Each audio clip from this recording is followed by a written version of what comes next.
E minor to an easy C chord. I teach you the easy C chord in my 7-level system. So we're going E minor, easy C, okay? Back and forth, and you would just count how many times. So this would be 1, 2, 3, 4, 5, 6, 7, 8.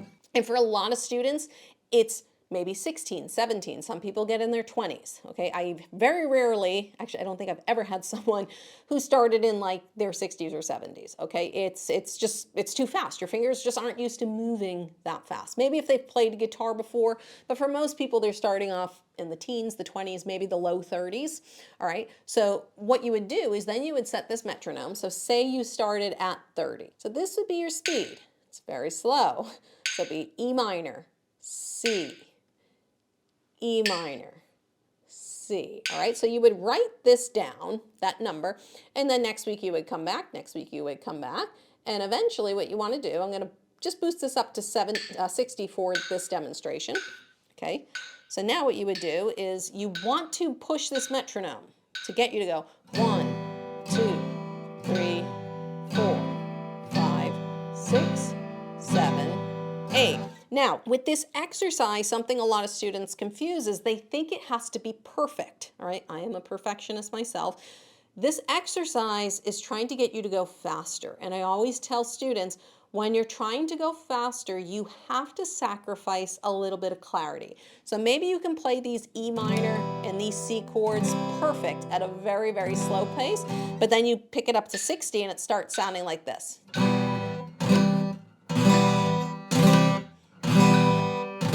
When you're getting those muted strings, I'm okay with that as long as your fingers are getting to the right spot. We can clean that up with time. The goal of this is we're pushing for speed. So if you find like 60 is getting tough, what I'd recommend you do, just try 70. And you're like, why would I try 70? I can't even do 60. Try 70 because you're going to be like, oh my God, it's going to make you speed up and it's going to make you panic, all right? And it's probably going to make you tense up because you're going faster, all right? And you're going to try and, you're going to try and keep up with this as best as you can, and it's probably going to be horrible. But then what you do is you come back to 60, and then all of a sudden 60 feels slow, okay?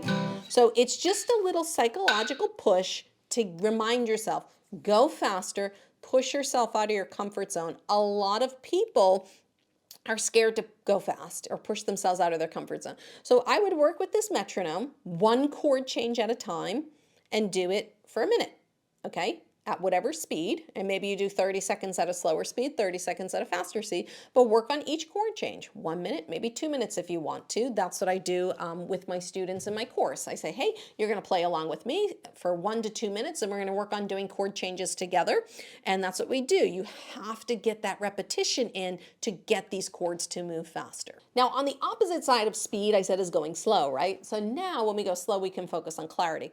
But when we're going slow, we want to move the fingers with intention. Okay, you're kind of training them to move together.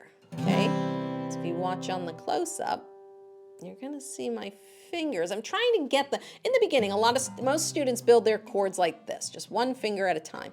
When you go slow, I want to encourage you to, try. Even if 1 finger gets first, try and get the other fingers to move. Like on my G chord, my 3rd finger always lands first, but these other fingers are just right behind.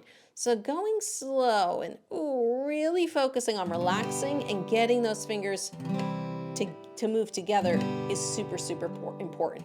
And try to keep them close to the strings. Try not to come away from, I see a lot of students do this. They kind of, I'm over exaggerating, but they pull away from the guitar and then you have to come back. So kind of try and keep those fingers hovering over the strings. And something that helps my students a lot that I teach is pivot points. And that's why I teach the E minor, the C, the G, and the D chords first, because when you learn an E minor chord, okay, which I'm not going to teach here, but if you want to go learn these chords, you can take my free crash course. We'll put a link in the description below. Okay, E minor to C, there's a pivot point, meaning my 2nd finger doesn't move. Okay, E minor, C. Same with E minor to G. My 1st finger does not have to move. So it makes changing between these chords easier. Okay, and in my course, we have an easy C chord and we have an easy G chord. okay? So you really only have to move one finger, and it just helps you get going a little bit faster, because starting with the 3-finger chords, especially for older adults, I mean any adult. I did this test at my music school, and I used to teach privately one-on-one. When I started people on the full chords, it was always much more discouraging, and they were more likely to quit faster than if I started them on the 2-finger chords. The 2-finger chords were just confidence builders, helped you get the hands moving, and they could use those pivot points a lot more effectively, which meant we could play music a lot faster, which is a lot more rewarding for students. And finally, I want to share some of the biggest mistakes students make when trying to learn chords. First mistake, they try to learn too many chords at the same time. So I know teachers, they'll give you a sheet and it's like 20 chords and they're like, go home and learn these. That's a lot to memorize, okay? Think of it like memorizing a password, okay? That's why I only teach students usually 4 chords at a time. It's much easier for you to remember a 4-digit password than a 20-digit password, okay? Your brain has to get the repetition in enough to make these kind of like part of your, like a language. It's like learning a language is music. So you have to use it enough for it to become fluent. And if you're trying to learn 20 things at a time versus just focusing on 4, you will get much better at those 4. And trust me, the 4 chords I teach students, G, E minor, C, and D, those first 4 chords, you can play thousands of songs with just those 4 chords. So don't think you're missing out on anything, but it's definitely going to help you progress a lot faster. Mistake number 2, going too fast too soon. Okay, I have a lot of students, I know, especially when they're practicing rhythm and strumming. Okay, when you're doing strumming and chord changes, you want the strumming to be fast. Keep things slow. Work on the muscle memory at first. Okay, when you do your chord drills, yes, push for speed. But when you're playing songs and you're working on things, go nice and slow. Give your brain time to think, because when you give your brain time to think, it's more likely to relax. So we're kind of going between fast and slow. I find so many students focus on fast, fast, fast all the time, but there is benefit in going slow, so make sure you do both. And another huge mistake is that students use songs to practice versus practicing chord transitions. So there's nothing wrong with playing music. That's the fun part. I want you to play songs on the guitar. That's what keeps you coming back and having fun, okay? But you should focus on the hard things first and really dedicate a portion of your practice time to just doing chord changes and chord transitions, okay? Because that's what's going to make the song sound more musical, even with strumming. If your chord changes aren't very quick, we can't get really intricate with the strumming. We have to keep things simple. So the more you focus on hand dexterity and getting these chords moving, the faster you're going to be able to make the songs you know and love sound more like the song. Now, if you're like one of my students who's over the age of 50 and your fingers aren't moving as quickly as you hoped they were, that's okay. It doesn't mean you can't learn guitar. I have a lot of students that are like, maybe I shouldn't be learning guitar. That's not the truth. It just means you haven't put enough repetition and consistency in yet to get good at playing the guitar. I've helped students in their 60s, 70s, 80s. I've even had a few students in their 90s, which is super impressive. So you are never too old to start learning the guitar and having fun with music. Just understand that it takes a lot of repetition. It takes a lot of consistency. And if you're looking for another great exercise for getting these fingers moving even faster, go check out this quick 6-minute lesson over there, which is one of my secret weapons for building hand independence and getting those chord changes moving even faster.